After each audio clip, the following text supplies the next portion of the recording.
প্রিয় শিক্ষার্থী বন্ধু, এবার দেখো আমার সূত্রের আলোকে এই অঙ্কগুলাকে রসমালাই করে দেবো, একেবারে রসমালাই করে দেবো আমার সূত্রের আলোকে, যেভাবে শিখেছি ওইভাবে। ওকে, দেখো এবার উদাহরণ 23-এর ক কি আছে, যে মান নির্ণয় করো, এরকমটা আছে sine of 10 pi plus theta. ঠিক আছে, এর মান নির্ণয় করতে বলছে, কোনো কাহিনী হবে না, একেবারে সেই জি এই যে মানে কয়টা কয়টা 180 ডিগ্রি আছে বলো? 10টা। 10টা পাই আছে। ঠিক আছে, 10টা পাই মানে হচ্ছে 10টা 180 ডিগ্রি আছে। ওকে, তাহলে এক পায়ের জন্য আমরা আসি এখানে, আর এক পায়ের জন্য এখানে, 2 পাই শেষ হয়ে গেল। একটা ঘুরানি দিবা 2 পাই শেষ। ঠিক আছে, তাহলে 5বার ঘুরানি দিলে 10 পাই শেষ। তাহলে 10 পাই শেষ দেওয়ার পরে কি আছে? প্লাস চিহ্ন আছে। তারপরে কি? অন্য ঘরে প্রবেশ করবা। ঠিক আছে, অন্য একটা ঘরে প্রবেশ করার পর এখন আমরা দেখবো যে সর্বশেষ কোন ঘরে চলে গেলাম, প্লাস অথবা মাইনাসের জন্য। তাহলে প্রথম চতুর্ভাগে তো অল পজিটিভ। ঠিক আছে, আচ্ছা, তাহলে মনে করো যে পজিটিভ চিহ্ন দিলাম না, প্রথমে পজিটিভ চিহ্ন দিলাম না। এবার সর্বশেষ কোন রেখাকে স্পর্শ করেছে? অনুভূমিক রেখাকে। ঠিক আছে, অনুভূমিক রেখাকে যদি স্পর্শ করে তাহলে কোনো প্রকার পরিবর্তন হবে না। শেষ, আনসার।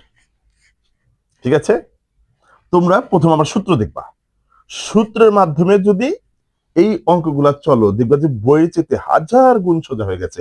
এগুলো উদাহরণের অঙ্ক বইয়ের ভিতরে করে দেওয়া আছে, তোমরা আমারটা ফলো করবা, দেখবা যে ইনশাল্লাহ রসমালা হয়ে গেছে। ঠিক আছে, ক নাম্বার চলে গেল। এবার ক নাম্বারে দেখো, খ নাম্বার কেমনটা আছে একটু ভালো করে লক্ষ্য করো, যে ক জব 19টা পাই/3। ঠিক আছে, এবার আমার কথা লক্ষ্য করো, যে এখানে যদি ছকে ভ্যালু পাই, ঠিক আছে, যে পাই/3 তার মানে 60 ডিগ্রি। আমাদের কজ 60 ডিগ্রি মান জানা আছে, হাফ। ঠিক আছে, যার কারণে এটাকে কিভাবে সলিউশন করবা, যে এটা যেরকম প্লাস দেওয়া ছিল, যে আমাদের এই কোয়াড্র্যান্টের অঙ্কগুলা প্লাস অথবা মাইনাস মাঝখানে বিরাজ করবে, তাহলে ওইগুলো সমাধান করতে সুবিধা পাবা, অনেক সুবিধা পাবা। তাহলে দেখো এটাকে কি করব, এই যে পাই/3 একটু দূরে লিখলাম। ঠিক আছে, লেখার পর এখন আমি এখানে যদি 6 পাই দেই, তাহলে 3×6=18। বুঝছো? কিন্তু খুবই বোঝার বিষয়। 3×6=18, আর এই একটা যোগ করলাম, তাহলে 19 পাই হয়ে গেল না? ঠিক আছে, তুমি লসাগু টসাগু করে দেখে এগুলোই পাইবা। তোমরা কিভাবে? এই যে 3×6=18, 18 পাই প্লাস একটা পাই, এই যে একটা পাই, 19 পাই মিলে গেছে। এইবার আমরা কোয়াড্রেন্ট অনুযায়ী এটাকে হারিয়ে দিব, মানটা বের করব। কয়টা পাই? 6টা পাই। তাহলে একবার যদি ঘুরানি দিই 2টা পাই নষ্ট, মানে এখান থেকে এখানে আসবে একটা পাই, এখান থেকে এখানে আসলে 2টা পাই, তাহলে আছে কয়টা পাই? 6টা পাই। তাহলে 3বার ঘুরানি দিয়ে তুমি এখানে আসবা, আসার পরে প্লাস আছে, অন্য ঘরে প্রবেশ করবা। প্রবেশ করার পর দেখবো আমরা কোন কোয়াড্রেন্ট আছে, ফার্স্ট কোয়াড্রেন্ট, তাই না? ফার্স্ট কোয়াড্রেন্ট তো অল পজিটিভ, প্রথম চতুর্ভাগ অল পজিটিভ। আচ্ছা, অল পজিটিভ।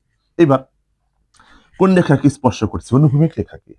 অনুভূমিক রেখাকে যদি স্পর্শ করো তাহলে কোনো প্রকার পরিবর্তন হবে না, কজে কজে থাকবে। এই যে এখানে চলে আসলাম, মানে এই যে এটার মতো এই যে থিটার কাছে চলে আসলাম, এখানে চলে আসলাম। এবার এটার তো মান আছে, কজে 60 ডিগ্রি মান, এই হাফ। ঠিক আছে, এই দিস ইজ দ্য আনসার। কি মজা লাগছে না? হুম, মজা লাগছে? একটু সেই অঙ্ক, জাস্ট একটু চোখ কান খোলা রাখবো, দেখে রসমানের মতো হয়ে গেছে। ওকে, এবার চলে যাব এটাতে। হ্যাঁ, এই এই ঘ নাম্বারে। ঠিক আছে, ঘ নাম্বারে কেমনটা আছে, যে দেখো 10 অফ কত 11 পাই/6। ওকে, এবার দেখো পাই/6, তোমরা এইটা চিন্তা করো, পাই/6 180-কে যদি 6 দিয়ে ভাগ করো 30 পাবা, 30 ডিগ্রি পাবা। তার মানে ওটা আমাদের কি চার্টের ভিতরে আছে। হ্যাঁ, যে tan 30 ডিগ্রি মান হচ্ছে 1/√3 মান আছে। তাহলে ওটাকে কি করবো, একটু এই পাই/6 কে একটু দূরে লিখবা। দূরে লেখার পর এখানে নিলাম 2 পাই, তাহলে 6×2=12, আর -1 পাই, 11 পাই হয়ে গেছে। ঠিক আছে, এরকমটা। ওকে, লসাগু টসাগু করে দেখে এটা পাবা। এবার আমরা কোয়াড্রেন্ট অনুযায়ী এটাকে ভারিয়ে দেবো। তাহলে এখানে আসলাম 180 ডিগ্রি, একটা ঘুরানি দিলাম, কত হলো? 360 ডিগ্রি। ঠিক আছে, মানে একবার যদি ঘুরেটি দুটা শেষ, আমাদের 2টা পাই আছে, 2টা শেষ। ওকে, তারপরে মাইনাস আছে, তার মানে একটু ব্যাক করতে হবে। ব্যাক করে দেখতেছি আমরা চতুর্থ চতুর্ভাগে আছে। ঠিক আছে, তাহলে চতুর্থ চতুর্ভাগ আমাদের এইটা হচ্ছে, মনে করো যে এইটা হচ্ছে থার্ড কোয়াড্রেন্ট, হচ্ছে টেনের ঘর, কিন্তু আমরা আছি কোন ঘরে? চতুর্থ চতুর্ভাগে। চতুর্থ চতুর্ভাগ তো টেনের ঘর না। টেনের ঘর কি বলো? টেনের ঘর না। তাহলে আমরা এটাতে মাইনাস দেবো, যেহেতু আর ঘরে নাই, ঋণাত্মক হয়ে গেল, নেগেটিভ। এবার কোন রেখাকে, সর্বশেষ কোন রেখাকে স্পর্শ করেছে? একেবারে অনুভূমিক রেখা। অনুভূমিক রেখাকে স্পর্শ করলে তো কোনো প্রকার পরিবর্তন হবে না। এই যে এটা, হ্যাঁ, এটা কোয়াড্রেন্ট অনুযায়ী হারিয়ে দিয়ে এখানে চলে গেলাম। ওকে, এইবার আমাদের টেন 30 ডিগ্রি মান কত? টেন 30 ডিগ্রি মান হচ্ছে 1/√3। বুঝতে পারছি তো? হ্যাঁ, এটা একটা আনসার হয়ে গেল। ঠিক আছে, এবার ঘ নাম্বারে, ঠিক আছে, একটু ভালো করে লক্ষ্য করো বন্ধুরা। হ্যাঁ, একেবারে সেই লেভেলের অঙ্ক এগুলা। এই যে দেখো, কট অফ থিটা মাইনাস 9π/2 এরকমটা আছে। আমরা কি করব, যে এইটা আগে লিখবো, মাইনাস 9π/2 প্লাস থিটা। ঠিক আছে, এরকমটা লিখলাম। লেখার পর এখন দেখো, যে তোমরা যদি চাও যে স্যার মাইনাসটা কমন নেবো, নাও 9π/2 মাইনাস থিটা, মাইনাস কমনের প্রেক্ষিতে এবার, ঠিক আছে, cot of minus theta, cot of minus theta সমান সমান মাইনাস কট থিটা। ওই তোমাদের যে ওই সূত্রটা লিখে দিয়েছে, হ্যাঁ, কট অফ মাইনাস থিটা সমান সমান মাইনাস কট থিটা, এরকমটা হয়ে গেল। এবার আমার কথা শোনো, কয়টা π/2 আছে? কয়টা 90 ডিগ্রি আছে? 9টা। ঠিক আছে, একটু ভালো করে লক্ষ্য করো, 9টা। তাহলে একটার জন্য এতটুকু 90 ডিগ্রির জন্য, দুইটার জন্য এখানে, তিনটার জন্য এখানে, চারটার জন্য এখানে। ঠিক আছে, তাহলে একবার দুইবার যদি ঘুরালে দিয়ে 8টা এখানে হবে, আর একটা এই যে 9টা। তারপরে কি আছে? মাইনাস আছে, এই মাইনাস, এই মাইনাস, এই মাইনাসের না, কিন্তু এই মাইনাস আছে। ব্যাক করলাম, ব্যাক করার পর এখন দেখি আমরা প্রথম চতুর্ভাগে আছে। প্রথম চতুর্ভাগে তো অল পজিটিভ, পজিটিভ আর নেগেটিভ গুণন হয়ে নেগেটিভ রয়ে গেল। এবার কোন রেখাকে স্পর্শ করেছে? আমরা দেখতে পারতেছি যে একেবারে উল্লম্ব রেখাকে স্পর্শ করেছে। তাহলে উল্লম্ব রেখাকে যদি স্পর্শ করে, তাহলে চেঞ্জ হয়ে যাবে। তাহলে এই কটটা হয়ে যাবে ট্যান। এই যে tan theta, this is the answer. কি ঠিক আছে? ভালো লাগছে না? অবশ্যই ভালো লাগার কথা। এবার আমরা উম নাম্বারটা করে দেব। দেখো যে উম নাম্বারটা কেমন, একটু ভালো করে লক্ষ্য করবা বন্ধুরা, দেখবা যে একেবারে সেই অঙ্ক। হ্যাঁ, খালি মজা আর মজা, অঙ্কের ভিতরে যে মজা, যদি পারো। ঠিক আছে, যদি পারো। এবার উম নাম্বারে কি আছে? সেক অফ মাইনাস 17π/2 এটা আছে। ঠিক আছে, আচ্ছা, একটু লক্ষ্য করো, আমরা জানি sec of minus theta, sec of minus theta সমান সমান সেক থিটা। ঠিক আছে, এই হচ্ছে সেক থিটা, এরকমটা করলাম। করার পর এখন একটা কথা লক্ষ্য রাখবো, এটা একটু মারিপাস একটু ভিন্নতা আছে।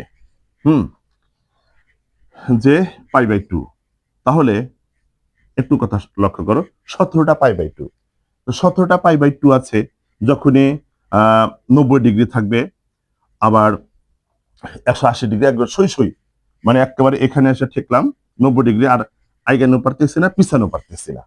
সেই ক্ষেত্রে কি করব স্যার? ঠিক আছে, মানে যে কোনো এই অনুপাতের সাথে যদি এরকম অ্যাঙ্গেল গুলো থাকে, হয় একেবারে কাটাই কাটাই 90 ডিগ্রি, কাটাই কাটাই 180 ডিগ্রি, কাটাই কাটাই 270 ডিগ্রি, কাটাই কাটাই 360 ডিগ্রি, তখন ওর সাথে +0 ডিগ্রি অথবা -0-এর কথা চিন্তা করবা। ডিগ্রি দিতে পারবা না, কারণ এটা হচ্ছে আমাদের সার্কেল পদ্ধতিতে আছে, রেডিয়ান পদ্ধতিতে আছে। ষাটমূলক পদ্ধতিতে যদি থাকতো, মনে করবা যে কোনকে দুইভাবে প্রকাশ করা যায়, একটা হচ্ছে ষাটমূলক পদ্ধতি, আর একটা হচ্ছে রেডিয়ান পদ্ধতি, সার্কেল পদ্ধতি। তো এখানে আমাদের পায়ের পদ্ধতি অর্থাৎ সার্কেল পদ্ধতিতে আছে, তো যার কারণে 0 ডিগ্রি তুমি দিতে পারবা না। ঠিক আছে, আচ্ছা, এইবার তাহলে এরকম কাটাই কাটাই যদি মিল থাকে, তোমরা কি করবা, যে এই 17টা π/2 এর থেকে, হ্যাঁ, এই মনে করো যে -0 দিলাম, মানে 0 ডিগ্রি, এরকম মাথায় এরকম রাখবা, কিন্তু 0 লিখবা। ওকে, তাহলে দেখো 17টা π/2 আছে, 17টা π/2 চিন্তা করবা। আচ্ছা, আমি যদি একবার ঘুরে উঠি, কি 4টা শেষ, 4টা π/2 শেষ, 90 ডিগ্রি শেষ। তাহলে দুইবার ঘুরানি দিলে 8টা, তিনবার ঘুরানি দিলে কয়টা হয়? 12টা, চারবার ঘুরানি দিলে কয়টা হয় বলো? এই যে দেখো, একবার ঘুরলাম 4, দুইবার ঘুরলাম 8, তিনবার ঘুরলাম 12, চারবার ঘুরলাম 16, আর 17টা, তাই না? আর একটা দিলাম, এই যে 17, এখন মাইনাস আছে না, তাহলে ব্যাক করো। ঠিক আছে, তুমি দেখবে মাইনাস আছে নাকি, ব্যাক করলাম।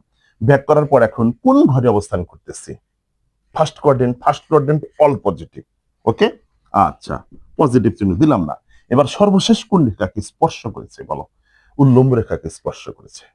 উল্লম্ব রেখাকে যদি স্পর্শ করে তাহলে সেক হয়ে যাবে এই যে কোসেক, তাহলে কোসেক 0। ঠিক আছে বন্ধুরা, আর কোসেক 0 মান হচ্ছে অসংজ্ঞায়িত। মনে থাকবে তো? হ্যাঁ, অসংজ্ঞায়িত। এই যে এটা অ্যান্সার। বুঝতে পারছি তো? হুম, তাহলে এই অঙ্কগুলার মূল মন্ত্র হচ্ছে আমার প্রথম ভিডিও, অর্থাৎ সূত্র। যেই সূত্র শিখবা, যে সূত্র ভালো করে বুঝতে পারবা, উদাহরণ 23 বইয়ের ভিতরে যা করা আছে তার চেয়ে যদি সোজা না হয় টাকা ফেরত। ঠিক আছে, একটু ভালো করে লক্ষ্য করো, একেবারে সূত্র শিখবা, অঙ্ক রসমালাই, সূত্র শিখবা, অঙ্ক রসমালাই হয়ে যাবে। বোঝা থাকা চাই, একদম একেবারে 100-তে 100 অঙ্ক মিলে যাবে। ওকে, আল্লাহ হাফেজ।